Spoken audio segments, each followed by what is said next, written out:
Chrissy, would you please call the roll? Calling the roll, Mr. Jones. Here. Ms. Conwell. Here. Ms. Brown. Here. Mr. Schron. Mr. Schron is absent. Mr. Miller. Here. We have a quorum. Chrissy, has anyone signed in for public comment?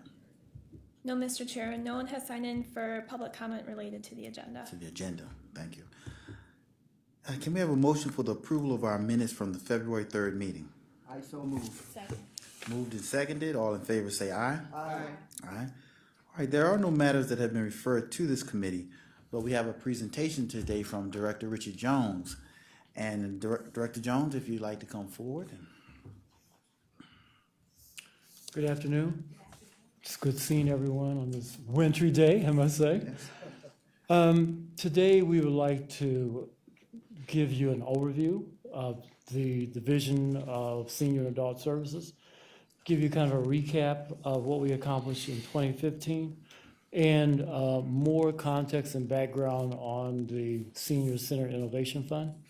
At the urging of the county executive, he encouraged us to have individual meetings with each of you to really talk about the Innovation Fund.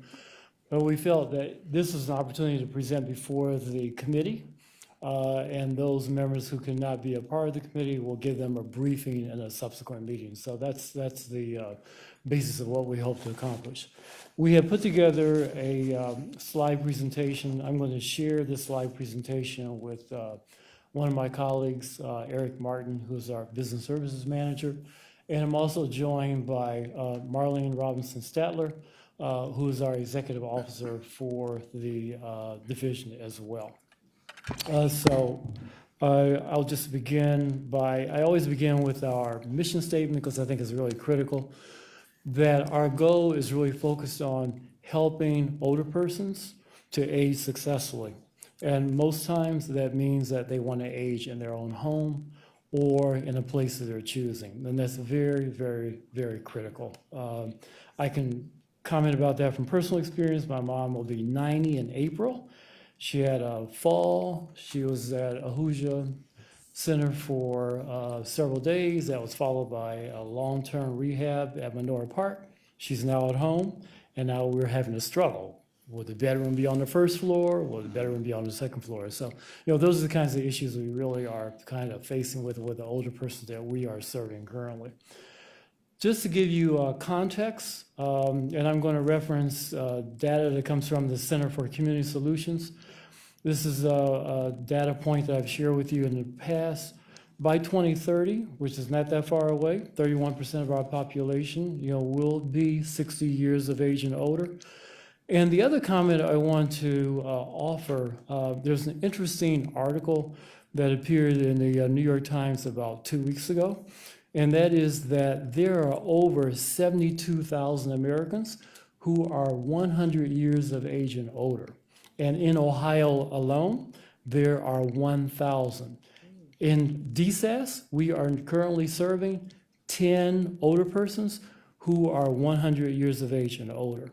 So I kind of share that with you because in addition to looking at this 60 years of age and older number, it's important to recognize that we have a growing number of centenarians who are part of that population, as well as the group 85 years of age and older. The majority of whom are women, just because of longevity and because of lifespan. So this is something we always want to keep in the back of our minds as we're planning and looking at services in the future as well. The population that we're talking about is growing faster than the population of residents who are 20 years of age and younger. And when we look at the federal funding that does support senior services, it's not keeping up with inflation, and that's something we're all very, very concerned about. The Western Reserve Area Agency on Aging reports that its funding is down, its purchasing power is down by 25%, just to illustrate that point more. So that the $18.7 million budget, which the council approved, is very critical as we're looking at the infrastructure that we are now supporting and the infrastructure that we're trying to build to respond to the future needs of older persons and persons with disabilities in our community today. Just going further, we have, as you know, a number of core programs, but I want to point out that over 87% of our total budget is really supported through levy funds. We offer, as you know, adult protective services, centralized intake. Our community social services program is the grouping for the 21 senior centers that we currently fund. Home support services includes grab bars, it includes homemaker services, home health aid services, personal care, all those kinds of essential services that help to support an older person in their own home as they're coping with any number of challenges. Information and outreach, which I will talk about a little later, is a very critical function that we provide, as well as our options program. Our options program is a program that is designed to provide support for persons who really don't meet all the eligibility requirements for some of the waiver programs. So they kind of fall in between the cracks and is a really essential program. At the end of 2015, we served approximately 30,000 older persons and adults with disabilities. So it's quite a striking number, and that's one I just want to keep in front of us at all times. We received over 20,000 phone calls through centralized intake. That's important because we offer something called a benefits checkout, and it's our effort to really connect older persons with benefits that they are eligible for. And so far, according to the data that we have accumulated, we have connected these older persons with over $600,000 worth of benefits. So when you think about food assistance programs, when you think about some of the other entitlement programs, that's a very important number. And it shows you the impact that our intake department really has on the lives of vulnerable citizens living in our community today.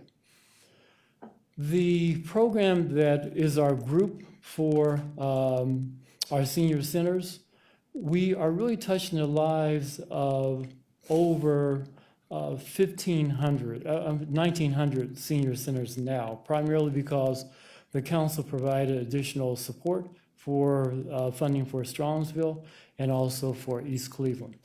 The final action will be taken on Strongsville at the February 29th Board of Control meeting. So they will be able to draw down on their funding subsequent to that meeting. So we're really excited about the addition of those 2 senior centers, which means that we are now providing support for 21 senior centers throughout Cuyahoga County. The reason that I always emphasize the importance of that particular grouping is that senior centers represents a touch point for seniors who are isolated. And if you look at the research, it clearly shows that because of the absence of social connections, that has an impact on health, it has an impact on well-being. So we really are strong advocates for senior centers because we provide transportation to those centers, we provide meals to those centers, and adult development services. And those are essential ways of really engaging older persons, keeping them connected so that they really can enjoy a good quality of life. And that social interaction is becoming increasingly more and more critical, as we become a more technologically oriented society as well. This gives you more detail about the fact that we were providing over 114,000 trips through our 21 senior centers that we're providing. When you look at meals, and I tend to combine the meals that we provide through our senior centers, as well as the home delivered meals we provide through our options program and also our home support program.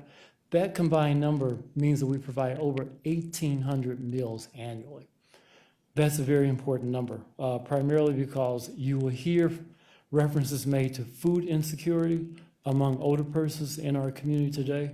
So the fact that we're providing over 1,800 meals annually, that is an important and integral part of our effort on behalf of the county to address the food insecurity issue among older persons living in our community today. I indicated that options is a very critical program, but I just have captured here that when we sampled a number of the clients that we are serving through our options program, 95% are reporting that these services enable them to live safely at home. That's a very, very important number. And when we have a very high response rate from the surveys that we have sent out to our the older persons that we serve. So this is one I really want to place some emphasis around. This is a number, and I want to just create a context here. We're not arguing for the reduction of nursing home care, the reduction of assisted living. What we're suggesting is that when you look at the continuum of care that's available, that our homemakers are providing services maybe 2 hours a week to one of our older persons that we are supporting, and that costs about $300 per month. And you just contrast that with the cost of what care is like for an older person living in a nursing home facility or in an assisted living facility. Those are just numbers we reference as a way of contrasting the importance of helping seniors really age at home in contrast to what it is like when you're in a more expensive option.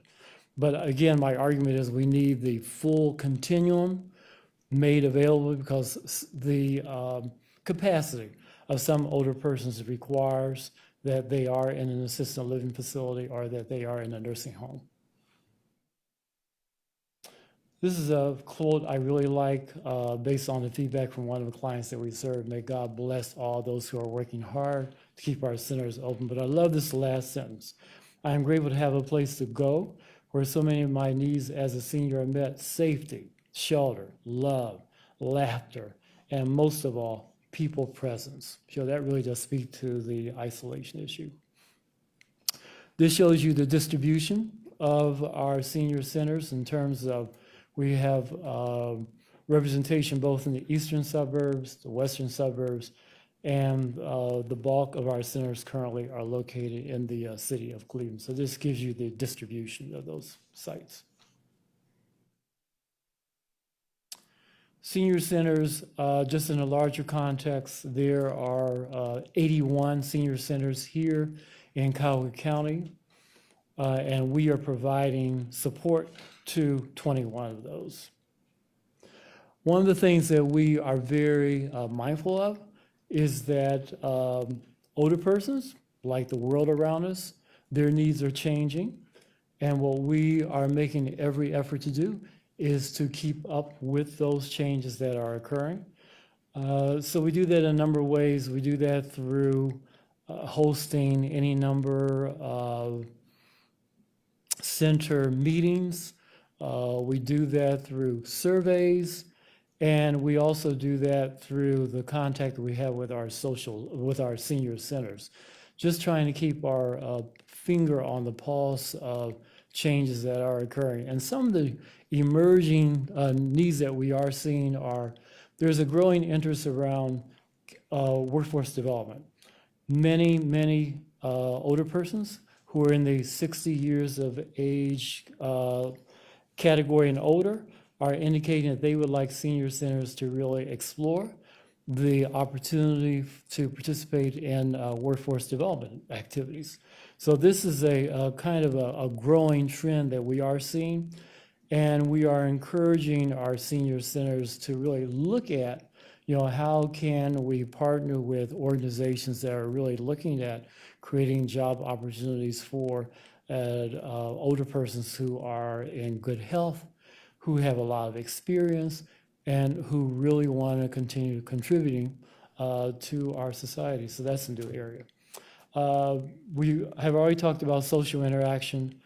So we're seeing classes like Tai Chi. We're seeing wellness programs being offered, through senior centers. Those will probably continue to grow over time, along with arts, culture, music, and some of the other programs that are associated with senior centers.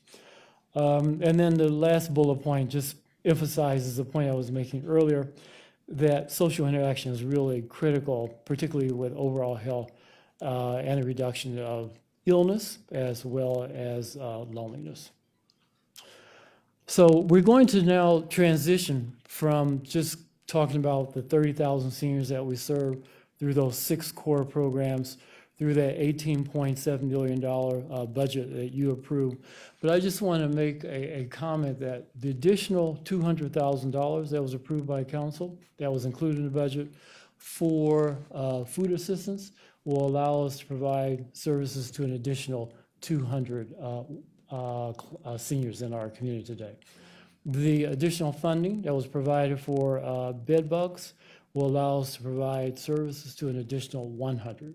And by the way, bed bugs are becoming a major issue in the community. I was just talking to a colleague before we came into a meeting. There's a discussion in Lakewood about that issue now. So it's becoming a big issue in Cuyahoga County.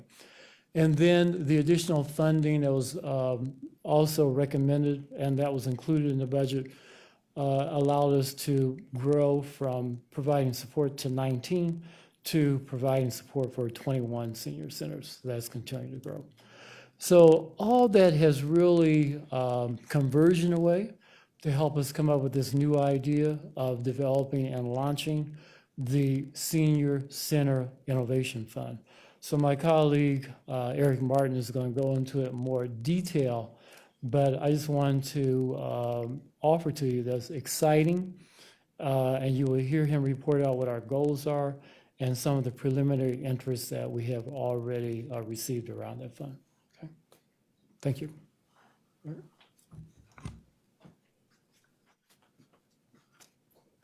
Good afternoon, Council. Thank you for the opportunity. I think we spoke on my request a few weeks ago was to kind of have a full presentation. And as Dr. Jones mentioned, the executive has asked us to ensure that we meet with every council person to really just delve out what the Senior Innovation Fund concept is all about. It's a concept that we at DSAS are very excited about. You heard Dr. Jones mention the thematic shift in the needs of seniors. We realize that seniors, of course, are living longer because of health care. They require more robust programs such as workforce development. The seniors of today have a new model of need that, quite frankly, the older model of provision of services through our senior centers are not meeting that need. So the senior innovation is based on that understanding, but also it's based on the fact that resources are limited. We know some of the data that Dr. Jones mentioned about the Older Americans Act funding and how the funding has not kept up with inflation. We understand that the purchasing power that was provided through the Western Reserve Area Agency on Aging has not kept up with inflation, and it has reduced the buying power, if you will, and the impact that it has on seniors, simply because it has not kept up pace. And then we know that we have an increasing population of seniors. So you have an increase in population of seniors. You have a demand that supply is not, at this point that we're concerned, we're at a critical mass where we really have to get in front of the supply issue and think about newer ways of providing services to seniors. So that is really the two avenues of what the Senior Center Innovation Fund model is all about. And if you see the slide that is before you and up on the screen, we're really looking, with the Senior Innovation Fund, we're really looking to outreach with the broader community to foster partnerships between area agencies, nonprofit organizations, academia, healthcare institutions, to really partner with a senior center, at least one senior center or more, to develop innovative models, innovative ideas of providing services to seniors. And just let me say this, we had our pre-bid conference back on February 7th. It was well attended. We had roughly 52 individuals that packed our room representing over 30 organizations.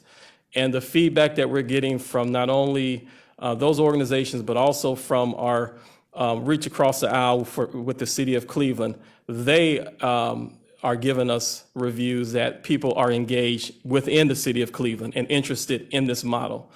So it's already starting, and we're getting information that is really telling us that they are already collaborating, are already forming collaboratives.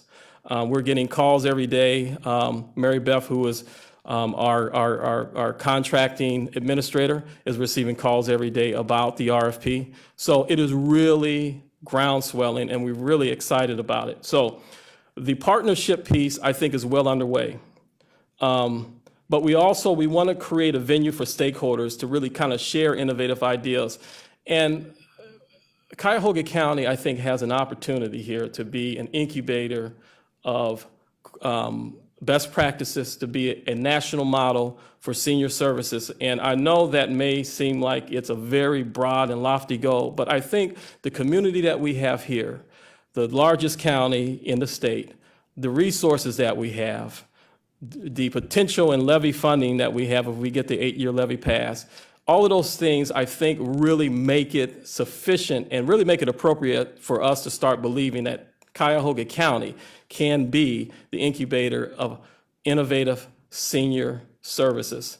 And that's really what the Senior Innovation Fund concept is all about. It's about stepping outside of the box and really thinking broader, sharing resources, sharing services, reducing costs, thinking about different ways we can fund senior centers and fund senior programs. So it has a very expansive reach in terms of where this can go.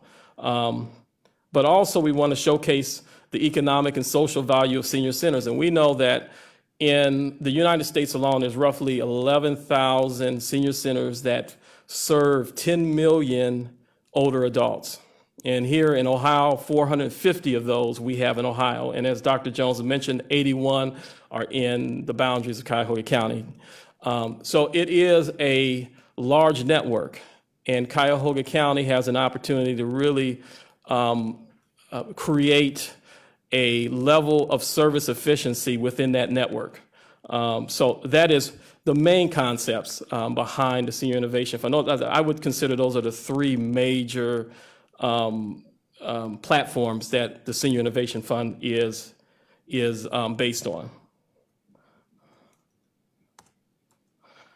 Also, just some others, the Innovation Fund Rationale. Again, I've mentioned we want to develop newer models to reflect a regional approach. This goes back to the cost savings. What we're really looking for when these collaboratives meet is for them not to only look at their traditional neighborhood boundaries or their traditional municipal boundaries.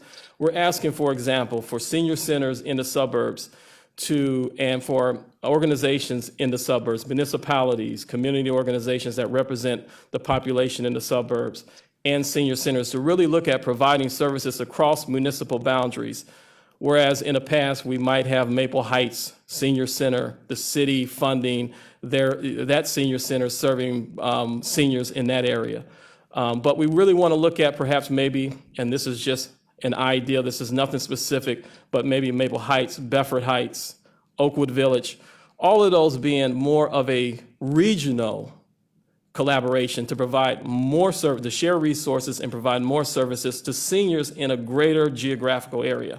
So that's what we really want to, what we really hope comes out of this. And then lastly, we're really looking to embrace best practices. And again, I think Cuyahoga County, with what we have in terms of our giving community, if you will, what we have in terms of how we support our seniors through the levy, I think we have an opportunity to really have these collaboratives, at least some of them, become exemplary programs that can be modeled not only in our community, but perhaps maybe in other areas of the country. So that is really the basis of the Senior Innovation Fund. That is the ideal behind it. Now, how do we do this? Well, I've mentioned that we had a RFP pre-bid conference. We have released an RFP where we're going to ask for collaboratives to come together to form and to develop those proposals and submit those proposals for review. Once those proposals are submitted, we're looking in 2016, which we call our Phase 1 funding. We're looking to provide or issue 4 grants of $25,000 to the best proposals that meet those foundational platforms that I just mentioned. So we're looking for 4 grants of $25,000. And what that is going to do is allow them to pay for the initial overhead that's involved with creating the collaborative, hiring a consultant, the other overhead that may, perhaps a staff person, whatever they need to help them develop that model. We're going to give them at least 2 months to really, at least in the initial stages right now, we're giving potential collaborators 2 months until the end of March to provide their proposals. And once we review those proposals, which we hope to have those proposals reviewed by mid-April, we will then go into the award process of selecting the top 4 and funding them at $25,000 each. After that, they are then to implement their proposals. And then in year 2, we're going to take 2 of the best proposals, the best plans that were developed out of that initial phase, and award 2 $50,000 grants to 2 winning collaboratives to then implement their concept. So it is our goal that by the end or the final quarter of 2016, that once the proposals are submitted, their plan is submitted, the 4 collaboratives who submit their proposals who actually won in phase 1, we want them to be shovel ready to go January 1 to implement that newer, ideal, innovative concept. So it's our goal in 2017 to be the year of implementation, and for us then to be able to track results, to track performance, and so that is really the concept. We have the demand issue, we have the supply issue, we have our foundational approaches that we believe that really support the Innovation Fund concept, and now here is the funding. So this is how we're going to go about vetting area collaboratives to provide us with the best possible senior programs, cutting innovative cost savings over the next 2 years. So with that, I will open it up with any questions that council may have, or if there's any additional thoughts from any one of my colleagues. Excellent, thank you. I'll open up to the committee at this moment. Councilwoman Conwell? A lot. On your last point, Mr. Martin, through the chair, did DSAS reach out to other funders in regards to this innovation fund, such as Cleveland Foundation? Yes, we, and I'm sure Dr. Jones can share more details, but we did have a meeting with the Cleveland Foundation, and I'm going to allow Dr. Jones to comment on the results of that meeting. We have reached out to the Cleveland Foundation, and we have also had discussion with the McGregor Foundation. The Cleveland Foundation responded by indicating to us that they are very interested in learning more about Cuyahoga County's priorities. And my understanding is that Sharon Sobel Jordan had a meeting with the Cleveland Foundation yesterday with Bob Eckhart. So I think we have a director's meeting today, I believe, Eddie, do we not?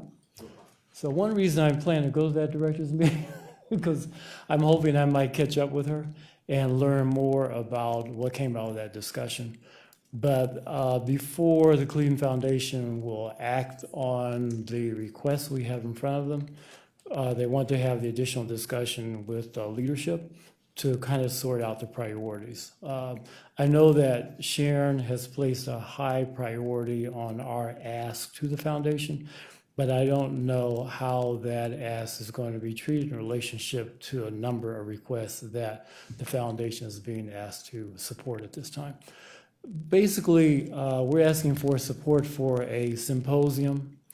To Eric's point, what we would like to do is to organize a symposium where we really highlight exemplary senior centers that are doing some very creative work from around the country. There's a big one in Boston, there's one in Chicago, and there are a couple of others, one in California. We would like to invite a representative from those senior centers to come into Cleveland, share information, share knowledge. And I think that was intriguing when we had our discussion with the Cleveland Foundation. They'd be interested in really exploring that idea in more detail.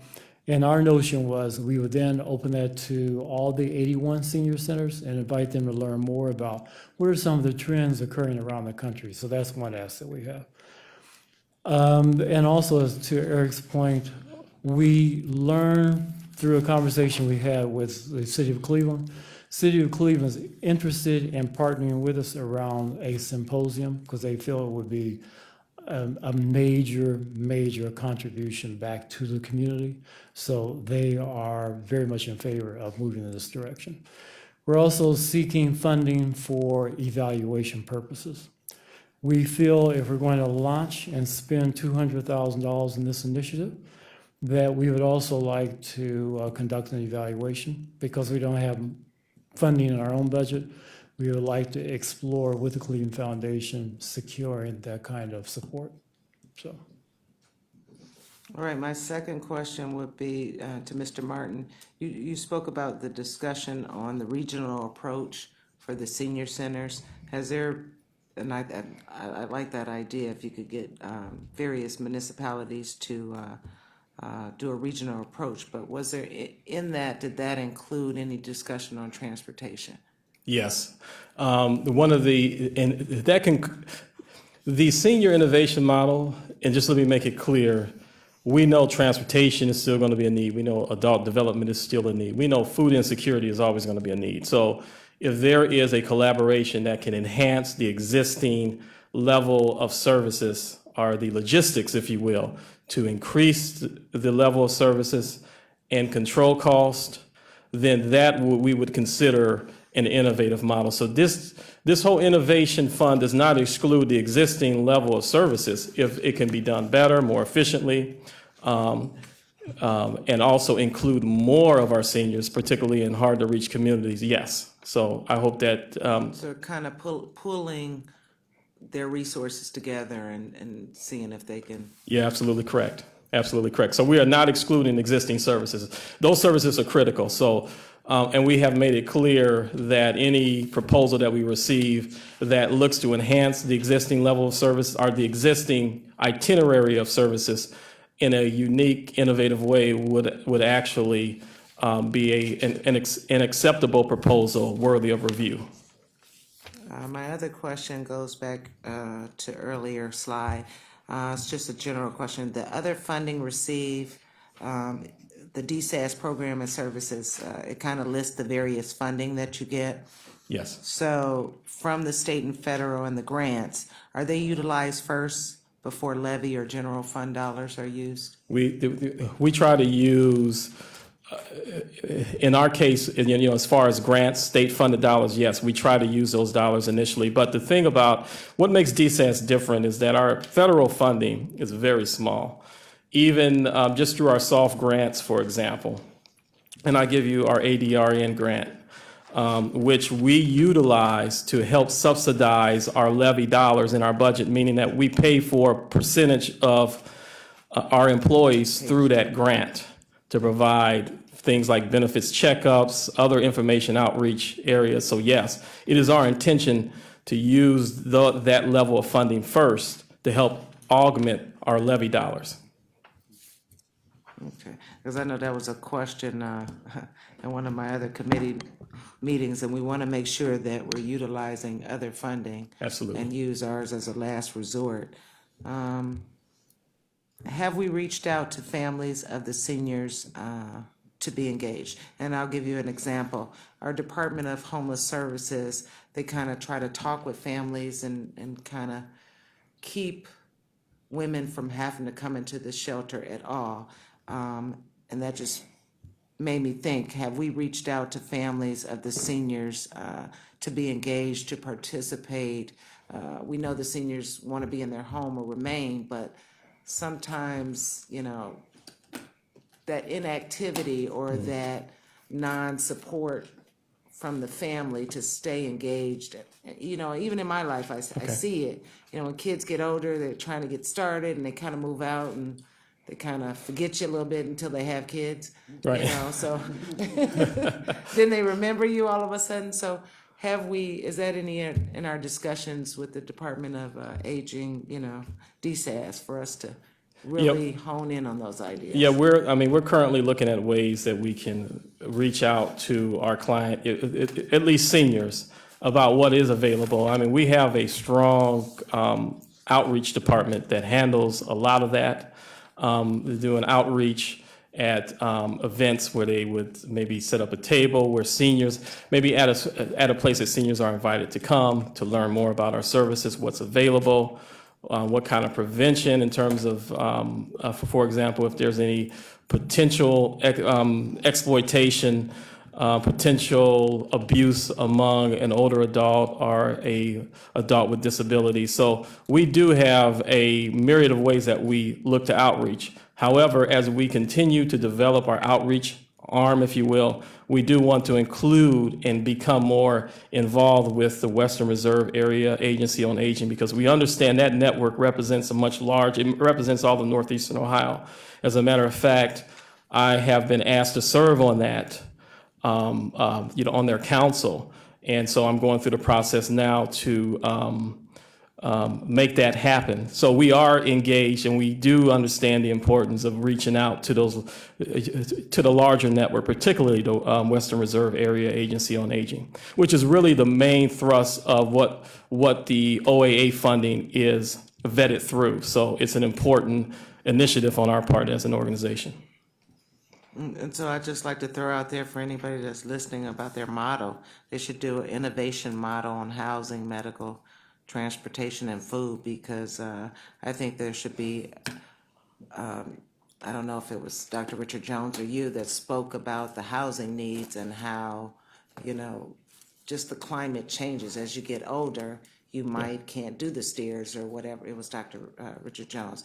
So maybe we need to really look at models for bringing back the ranch style or the one-level homes for our seniors, and then it could be a circular, just me saying.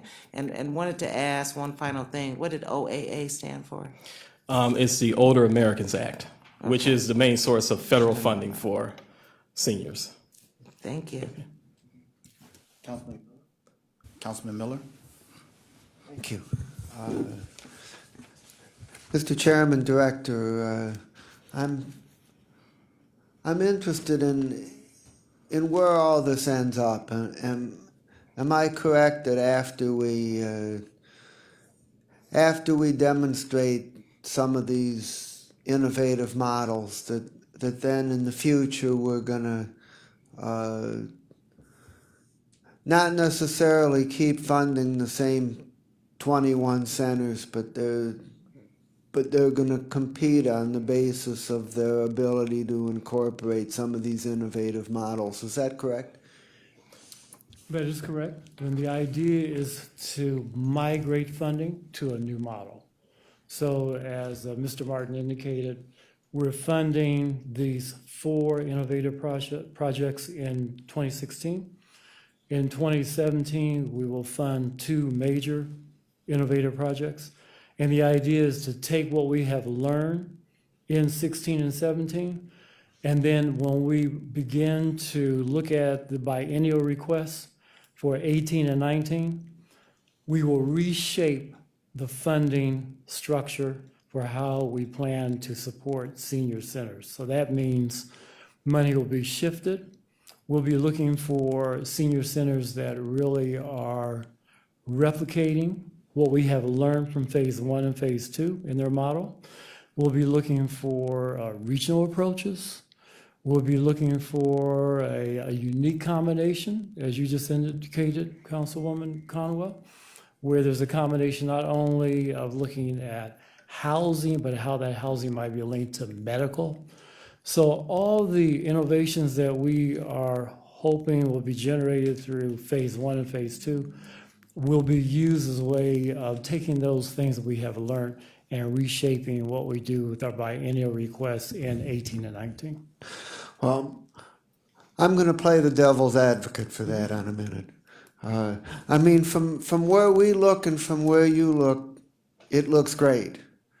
But from the perspective of providers, it doesn't look so great. You're going to create a system where where all of the providers are going to have a high level of uncertainty around their funding, and plus there's going to be a good amount of chaos as people are trying to implement changes, and particularly in an atmosphere where demand is increasing, where resources are stagnant.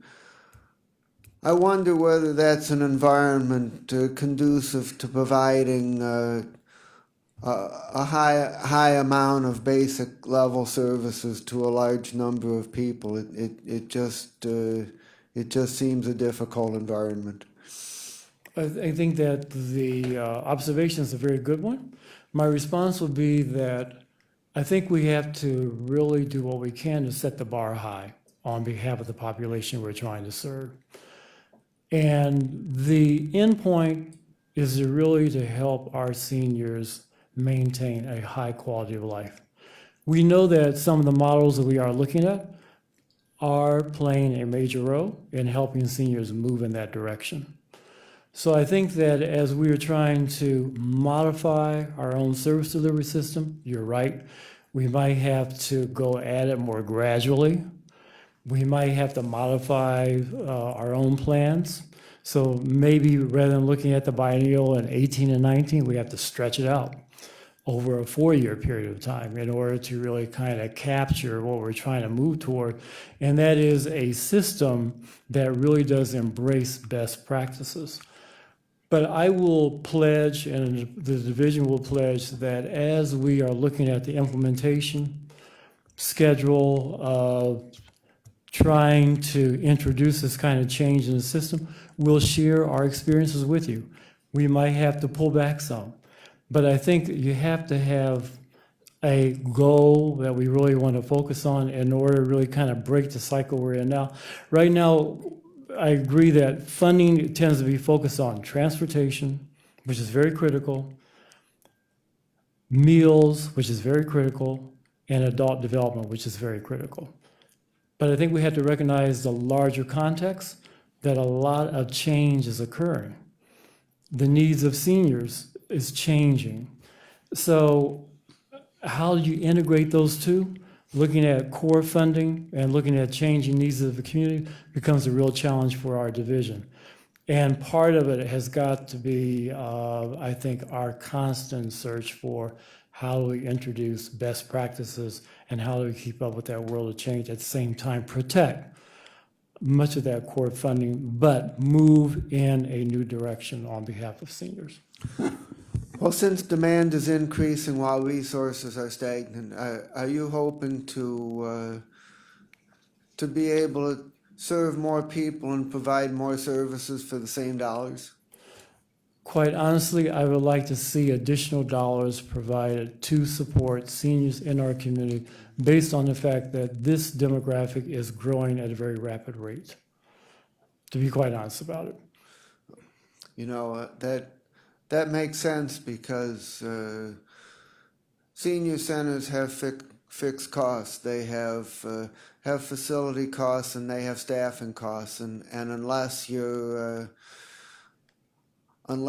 planning to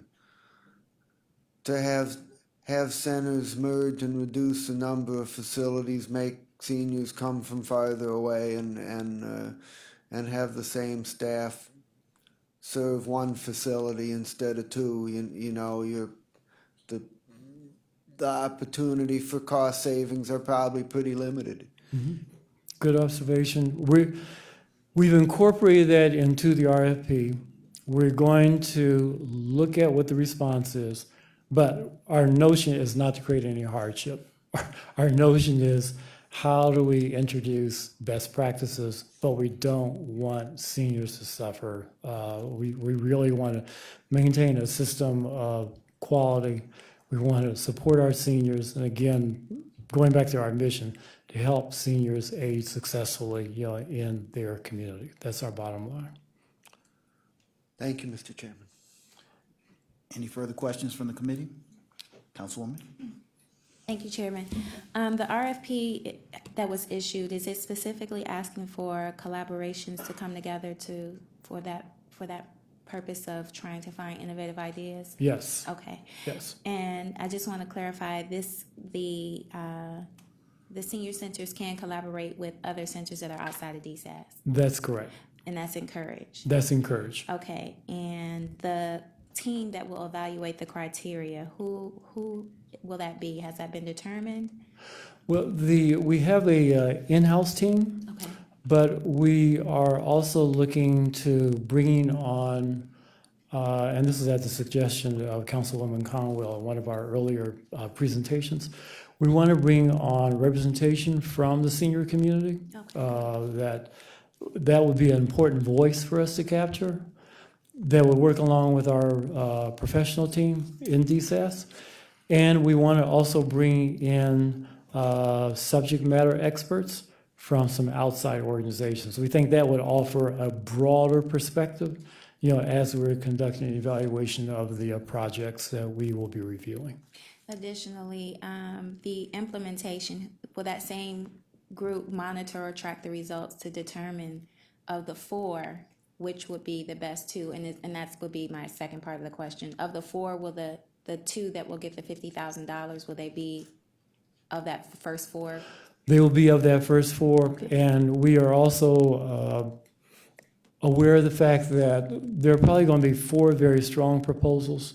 So my hope is that even though we provide funding to two of the four, I'm hopeful that based on the robustness of the proposal, we'll be able to secure additional funding from private foundations. Because I think that the McGregor Foundation representative made a very important comment. That when you go through this process, the projects tend to be well vetted. So they're coming out of this process with good ideas, and even though, because of our own financial limitations, we can only support two of those ideas, I'm hopeful that based on the merits of the project, we'll be able to attract interest from local foundations. Okay, and then there was one point when you spoke, you emphasized 1,800 meals annually. Was that, can you? That's a combination of home delivered meals and meals that we delivered, and the meals that are provided in our senior centers. Do we mean 1,800, or it just seems? Yes, Okay. 1,800. Yeah, that's correct. Yeah, 1,800. Weekly or annually? Annually. I think we must be 18,000. I'm sorry.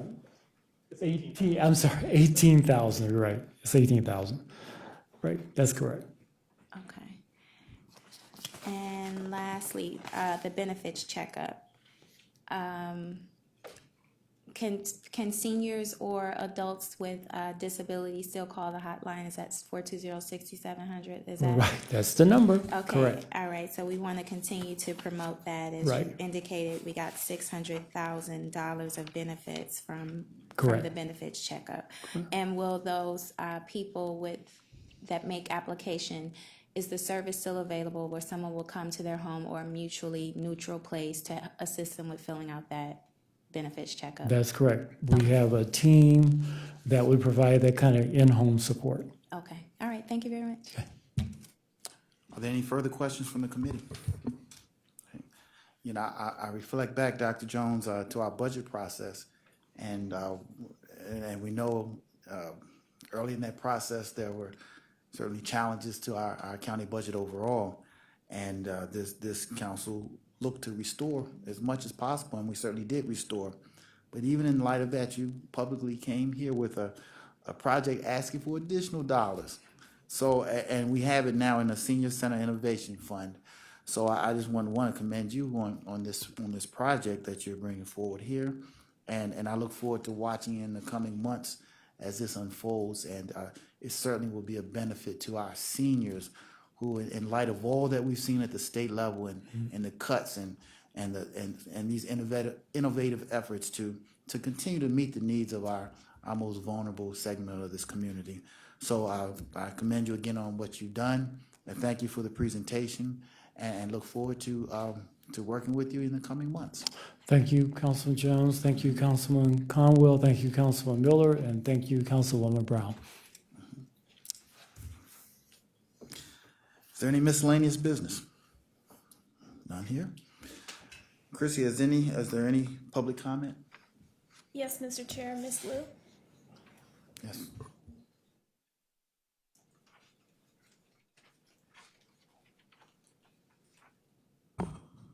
Good afternoon. I'm glad to be here again. I do have to say, first of all, thank you for the county council, especially our Ms. Conwell and Mr. Miller. Both of you are really helpful to start lots of problems right now in the homeless group. Just like what this presentation is about, lots of things we do need to exchange ideas, share the communication channels in order to accomplish. Actually, last week when I came here with the presentation today, I found out same thing. In homeless shelters, the population of the senior homeless people with or without disabilities are also increasing. Unfortunately, all those good programs I hear today, they are wonderful, but they won't be able to reach the people already in the shelter. Last week when I came, actually I want to present a new incident at that time. An elder lady, legally blind, she came to the shelter with a seeing eye dog, but the dog was all of a sudden taken. And I have multiple witnesses will be able to tell you how she was harassed and threatened by the workers at the shelter. Not all of them, just some of them. So this is what I have been trying to tell you, that all the good questions you asked last time to Ms. Gillette, OHS presentation, those questions, when you come to the shelter to visit, you can ask the same questions again to all the people staying there. You will be very surprised what kind of answers you get. Lots of things, OHS didn't really get the true data. The data was already interpreted in a certain way, so they become misleading.